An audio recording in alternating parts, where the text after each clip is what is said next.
Friends, मैं हर्ष राजपूत और आप देख रहे हैं आपका अपना फेवरेट यूट्यूब चैनल मैथ्स 999। मैं आपको आज प्रश्नावली 3.1 बताने वाला हूं। चलिए तो स्टार्ट करते हैं। पहला सवाल क्या है? आफताब अपनी पुत्री से कहता है, 7 वर्ष पहले मैं तुमसे 7 गुनी आयु का था, अब से 3 वर्ष बाद मैं तुमसे केवल 3 गुनी आयु का रह जाऊंगा। इस स्थिति को बीजगणितीय एवं ग्राफीय रूप में व्यक्त कीजिए। चलिए स्टार्ट करते हैं।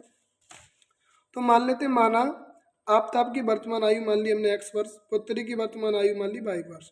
प्रश्नानुसार वो कह रहा है 7 वर्ष पहले, तो 7 वर्ष पहले का मतलब दोनों में से घटा दिया। मैं तुमसे 7 गुनी आयु का था, 7 का मल्टीप्लाई कर दिया, 7 एकम 7, सत्तू सत्तू 49, प्लस के 7 वहीं इधर आए, किसके हो गए माइनस के 7 उधर गए प्लस के, -49 में से 7 के तो माइनस के 42 बचे। ठीक है ना। और सेकंड कंडीशन में क्या करा, 3 वर्ष बाद, तो दोनों में 3 ऐड कर दिए। मैं तुमसे 3 गुनी आयु का हो जाऊंगा, 3 का मल्टीप्लाई करेंगे, 3y, 3 तुर का 9। ठीक है ना। प्लस के 3y इधर आएंगे, माइनस के हो जाएंगे। ठीक है। प्लस के 3 उधर गए तो 9 में से 3 गए तो कितना बचा, 6। समीकरण नंबर 2। तो हमारी बीजगणितीय रूप क्या बन गया इसका? पहला समीकरण बना x माइनस 7y बराबर माइनस के 42, और दूसरा समीकरण क्या बना है, x माइनस 3y बराबर 6। समीकरण 2। ठीक है। ग्राफीय विधि में करते हैं इसे अब। ग्राफीय विधि में देखिए, x माइनस 7y बराबर 42 है, माइनस के 7y उधर जाएंगे प्लस के हो जाएंगे। ठीक है। इसमें क्या करेंगे, एक बार x बराबर 0 रखा तो y का मान 6 आया, और y बराबर 0 रखा तो x माइनस 42 आया। फिर समीकरण 2 में रखते हैं इसी प्रकार से, x माइनस 3y बराबर 6 है। समीकरण 2, माइनस के 3y उधर जाएंगे, किसके हो जाएंगे, प्लस के हो जाएंगे। ठीक है ना। तो एक बार x बराबर 0 रखो, y का मान निकालो, एक बार y का मान 0 रखो, x निकालो। तो एक x बराबर 0 रखा तो y का मान -12 आया, और y बराबर 0 रखा तो x बराबर 36 आया। ठीक है। अब देखिए ग्राफ देखते हैं इसमें, ये तो ग्राफ बनाते हैं अब हम। तो x बराबर 0 पर हमारा y बराबर कितना आया था, 6। y बराबर कितना आया था, 6, पहले वाले बॉक्स में। और y बराबर 0 पर x बराबर कितना आया था, -42।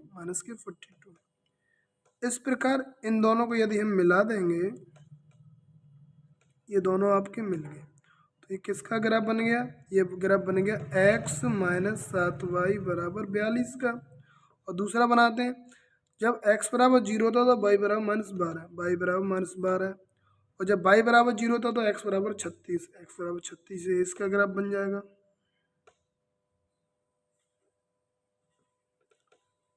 इस प्रकार हमारा ये कॉन्सेप्ट कंप्लीट हुआ, ये क्वेश्चन भी कंप्लीट हुआ। देखते हैं तो हम दूसरा क्वेश्चन क्या है। क्रिकेट टीम के एक कोच ने 3900 रुपये में 3 बल्ले और तथा 6 गेंदें खरीदी। बाद में उसने एक और बल्ला तथा उसी प्रकार की 3 गेंदें और 1300 रुपये में खरीदी। इस स्थिति को बीजगणितीय तथा ज्यामितीय रूप में व्यक्त कीजिए। तो देखते हैं। तो मान लेते हैं, माना एक बल्ले की कीमत बराबर 100 रुपये। कितनी मान ली, 100 रुपये। एक गेंद की कीमत बराबर 22 रुपये। प्रश्नानुसार प्रश्न क्या कह रहा है, 3 बल्ले और 6 गेंद। तो एक बल्ले की कीमत 100 रुपये, तो 3 बल्ले की 3x, एक गेंद की कीमत 22 रुपये, तो 6 गेंद की 6y बराबर कितने रुपये में खरीदी, 3900 रुपये में। यहाँ से हमने 3 कॉमन ले लिया, 3 एकम 3, 3 दूनी 6 बराबर 3900। 3 से 1 कट जाएगा, 3 एकम 3, और 3 तो का 9 बराबर 0। तो समीकरण नंबर 1। अब सेकंड कंडीशन में आपसे क्या कह रहा है, उसने एक और बल्ला खरीदा, उसी प्रकार 2 और गेंद है, तो एक बल्ला की कीमत 100 रुपये, 2 बल्ला की 2y बराबर कितने रुपए में, 1300। समीकरण नंबर 2। तो ये तो आपकी होगी बीजगणितीय विधि। अब आपको ग्राफीय विधि में कन्वर्ट करना, दोनों ग्राफ सेम बनेगा क्योंकि इक्वेशन सेम है दोनों। ग्राफ ग्राफीय विधि में करते हैं। चलो देखिए, x प्लस 2y बराबर 1300, प्लस के 2y होता जाए, किसको होंगे, माइनस के। एक बार x बराबर 0 रखा, जब x बराबर यहाँ 0 रखेंगे तो y का मान सॉल्व करेंगे, कितना आएगा, 650। एक बार y का मान 0 रखेंगे तो x बराबर कितना आएगा, 1300। चलिए ग्राफ बनाते हैं इसका हम। ग्राफ बनाते हैं। जब हमने x बराबर 0 रखा था, तो y का मान कितना आया था, 650। तो y 600 ये है, 650 लगभग लगभग यहाँ होगा। ठीक है ना। और जब y का मान हमने 0 रखा तो x का मान आया था 1300, तो 1200 ये, तो 1300 ये होगा। तो इसका ग्राफ क्या बन जाएगा, इन दोनों पॉइंटों को मिला दो आप।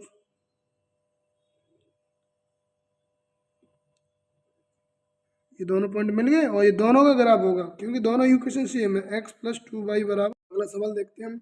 2 किलो सेब और 1 किलोग्राम अंगूर का मूल किसी दिन 160 रुपये था। एक महीने बाद 4 किलोग्राम सेब और 2 किलोग्राम अंगूर का मूल 300 रुपये हो जाता है।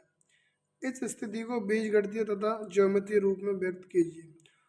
तो सबसे पहले हम 1 किलो सेब की कीमत 100 रुपये मानेंगे और 1 किलो अंगूर की कीमत 22 रुपये मानेंगे। चलिए तो माना 1 किलो सेब की कीमत बराबर 100 रुपये, 1 किलो अंगूर की कीमत बराबर 22 रुपये। प्रश्नानुसार क्या कह रहा है?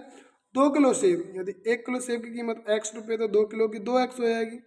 एक प्लस 1 किलो अंगूर की कीमत, टोटल कितना है दोनों का मूल्य? 160 रुपये। समीकरण नंबर 1। फिर आगे कह रहा है वो 4 किलो सेब और 2 किलो अंगूर की कीमत 300 रुपये। ठीक है, हमने 2 कॉमन ले लिए, 2 दूनी 4, 2 एकम 2 बराबर 300।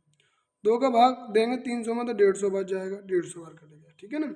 तो बीजगणितीय रूप हमारा क्या बन गया? बीजगणितीय रूप समीकरण 1 हमारा ये बना था, समीकरण 2 हमारा ये बना, तो ये बीजगणितीय रूप बन गया। अब हमें बनाना है ग्राफीय रूप। चलो समीकरण 1 को पकड़ते हैं पहले। समीकरण 1 क्या है? 2x प्लस वाई बराबर 160। 2x प्लस वाई बराबर 160। ये प्लस का वाई होता जाएगा, माइनस का हो जाएगा। इसमें एक बार x बराबर 0 रखो, x बराबर 0 रखा तो y का मान 160 आया। एक बार y का मान 0 रखो तो x बराबर 80 आ गया। ठीक है ना। सेम है सेकंड इक्वेशन में भी करते हैं हम ऐसे ही। तो x बराबर 0 रखा तो y का मान 150 आ गया, और y बराबर 0 रखा तो x मान 75 आ गया। ठीक है। अब इसका हम ग्राफ बनाएंगे। चलिए, सबसे बड़ी वैल्यू 160 तो 160 तक कर लो, दोनों पॉजिटिव है तो एक्स वाई पॉजिटिव के ले लो।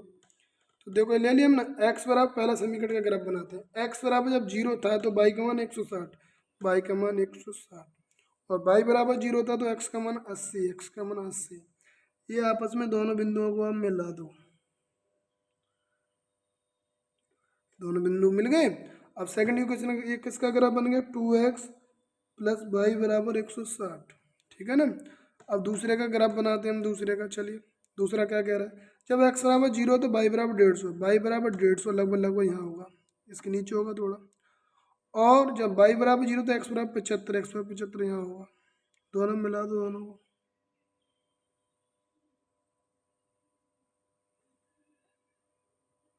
ये ग्राफ बन गया इसका। ये किसका ग्राफ बन गया? 2x प्लस वाई बराबर 150। इस प्रकार ये हमारी प्रश्नावली खत्म हुई, और हम अगली प्रश्नावली को पढ़ेंगे 3.2 को अगले दिन। तो थैंक यू स्टूडेंट्स, आपको हमारी वीडियो कैसी लगी? यदि